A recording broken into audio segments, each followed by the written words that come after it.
So let me guess, you're probably already doing some strength work, glute bridges, clamshells, maybe some single leg deadlifts, and yet you're still breaking down every time you try and build towards a race, whether that's a 10k, half marathon or a marathon. Just as your training volume and intensity builds up, you're back on the sidelines. And the reason for this is you're not actually building the structural capacity that your body needs. So my name's Joe, I'm a physio, Ironman finisher, and I work with competitive runners who are over 40 and help them to break out of the injury rehab injury loop and get back to racing 10Ks, half marathons and marathons. And in this video, I'm going to show you the 3 things your strength work is missing and why without them, your body will never be strong enough to handle race training. So before we go any further, I need to say this. If you're doing strength work consistently, you are already ahead of 80% of runners. So you're not lazy and you're not cutting corners. And you're showing up and you're putting in the work. So the problem isn't your effort, but the problem is the type of strength work most runners are doing doesn't actually build what we need. And I know this because I was that runner. So as a physio, I was prescribing the same exercises to my patients, glute bridges, planks, clamshells, and they come back 6 weeks later with the same injuries. So that was quite embarrassing, but it taught me something critical. There is a massive difference between doing some basic strength exercises and actually building structural capacity. And the difference comes down to 3 things. So what does building structural capacity actually mean? What are we trying to build? So we're building your body's ability to handle training load, the repetitive impact, ground reaction forces, the eccentric loading of every single stride. And here's what most runners don't understand. So your cardiovascular fitness, your heart, your lungs, your breathing, that can come back pretty quick, especially if you've got years and years of running consistently because you would have built a strong aerobic base.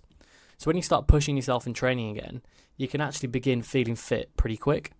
But your tendons, your joints, your muscles, your connective tissue, they adapt to the change in training much slower. And if you've been dealing with recurring injuries on and off for a while now, that's going to increase how long it takes your body to adapt to the increase in training volume and intensity. And that's likely why you keep breaking down when you try and build up your running volume and intensity in training, because your fitness levels are coming back and you think I'm good to go, but your body just says I can't handle this. And that gap between how fast your fitness recovers and how slow your tissues adapt, that's your breaking point. So the question then becomes, what fills that gap? What actually builds tissue capacity so your body can handle what your fitness is demanding? So that answer is proper running specific strength work. But not just any strength work, it needs 3 specific things. And that's what I call the 3 Ps. So I'm going to break that down for you right now. So the first P is progressive. This means the load increases as your body adapts. So you're not doing the same exercises, same reps at the same weight week after week. You need progressive overload. But here's the problem with most runner strength programs. You're often given a sheet of basic exercises like body weight glute bridges, clamshells with a light band, maybe some planks, and you do them. Week 1, week 2, week 3, week 10. Same exercises, same difficulty, very little progression. So you might feel like you're doing something, you tick in the box, feel like, yes, I did my strength work today, but your body isn't adapting because there's no reason for it to adapt anymore. So if the stimulus never changes, your capacity never grows. So you're maintaining your current level, maybe even maintaining your weaknesses, but you're not building. So think about you running for a second. If you ran the same 5k route at the same pace every single week for 6 months, would you get faster? Would your fitness improve? You probably would a bit, but you wouldn't improve consistently. And your strength work is exactly the same. Your tissue capacity only grows through progressive overload. So the second P is personalized. This means your strength work is matched to your injury history and your weak links. So it's not a generic runner strength program, not a random app that gives everyone the same exercises. It needs to be personalized to you. And here's why this matters.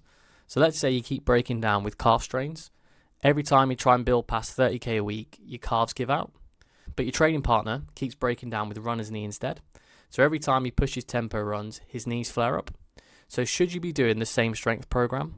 Well, obviously the answer is no. You might need calf-specific loading, progressive calf raises, eccentric loading, progress it onto plyometric work, building your calves to handle high force, high speed contractions. But your training partner, they need a very different knee-specific loading program. But here's what usually happens. You both feel like you need to get stronger, you both download the same runner strength app, or you both get given a very generic sheet of physio exercises from your local clinic with glute bridges, clamshells, planks, side planks, single leg deadlifts. Generic, one size fits all. And neither of you truly get better because the exercises aren't targeting your weak links. So your calves don't get stronger from doing the glute bridges, your knees don't stabilize from doing clamshells. You're both just doing basic runner's strength work, but it's not personalized, so your structural capacity stays low, and you break down again when you try and build up the running volume and intensity of your training. Because like I said, it's not personalized, and most of the time there's very little progression. And the third P is periodized. This means your strength work is synced with your running volume and intensity. So not the same routine every week, regardless of what your running looks like. So periodized means it's mapped on to your current training phase. So here's what I mean. Let's say you're building your aerobic base, you focus on doing long, slower runs, building volume at a lower intensity. This is the perfect time to be doing heavy strength work. Your body has the recovery capacity, so you're not competing for resources. This is when your structural capacity should be building fast. But then when you move into a speed phase, maybe focusing on tempo runs, intervals, track sessions, generally you're going to be working at higher intensity. Now your body might be under higher stress, so your nervous system is firing, your muscles might be more fatigued. So if you're also doing really heavy strength work 3 to 4 times a week here, you're going to be draining your structural capacity faster than you're building it. So you're going to be asking your body to recover from high intensity running and high intensity strength work at the same time. So something will usually give out, usually you're running, and you'll end up with another injury, or your performance will be terrible. So periodization means your strength work adapts to your running phase. So if you're in a base building phase, heavy strength work building your capacity. If you're in a speed phase, maintenance strength at a lower volume, preserving what you've built. And if you're in a taper phase, so you're building up to race day, you want to be doing minimal strength work. You still want to be doing some, but you just want to keep the systems active. And if you're in a recovery phase, you want to be back to progressive loading. So this is how you build structural capacity without draining it through your running. But most runners, they do the same routine every single week. So it doesn't matter whether you're in a build phase, you're trying to run faster, or you're a few weeks out from race day. There's very little periodization, just random consistency and trying to fit your strength work in whenever you can.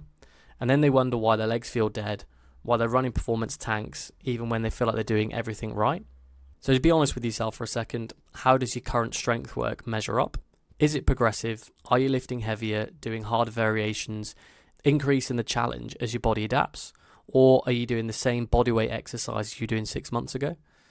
Is it personalized? Are you targeting the exact tissues that keep failing when you try to build up your running? Or are you doing generic programs that treat all runners the same? And is it periodized? Are you syncing your strength work with your running phases? Or are you doing the same routine every week regardless of whether you're building base or doing speed work? So if you answered no to any of those questions, that's why your structural capacity isn't building. And that might be why you keep breaking down every 5 to 6 weeks, because you're doing some strength work, but you're not building true structural capacity. So let me show you what happens when you get all of this right. So Michelle, a 48-year-old runner, used to race half marathons, but unfortunately, she ended up stuck in the injury cycle. And every time she kept trying to push past 10Ks, her body kept breaking down, and she was stuck in this cycle for 18 months. So when I assessed her online, I'd found out that she'd been doing strength work for months. Well, that's what she thought. She'd be doing the glute bridges, clamshells, bodyweight squats consistently 3 times a week. But the problem was, it wasn't progressive. It was the same exercise, same reps, month after month.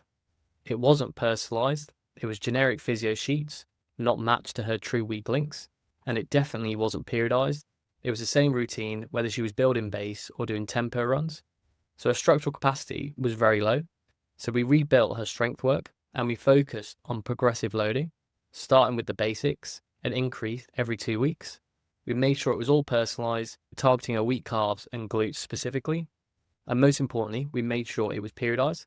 So it was heavier during base building, maintenance during speed work, and her structural capacity started building. And after a few months, as you can see here, she got back to doing her first 10 miler for ages. And then she pushed on and smashed out an 18K run without any injury or issues.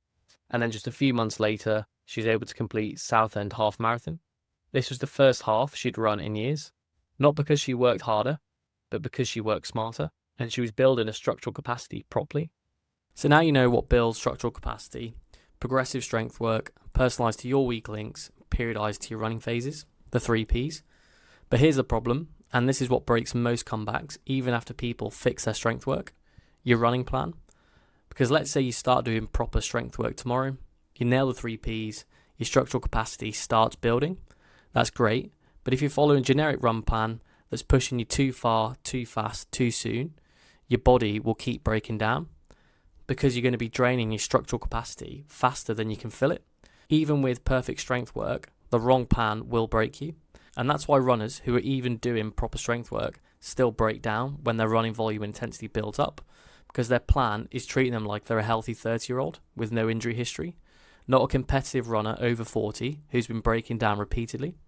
So I made a full video breaking down exactly why generic running plans are breaking you down, what your running plan actually needs so it matches your body's real capacity, so you can get back to running consistently and confidently without worrying there's another breakdown around the corner. So go and watch that next, because this is the piece that most runners miss.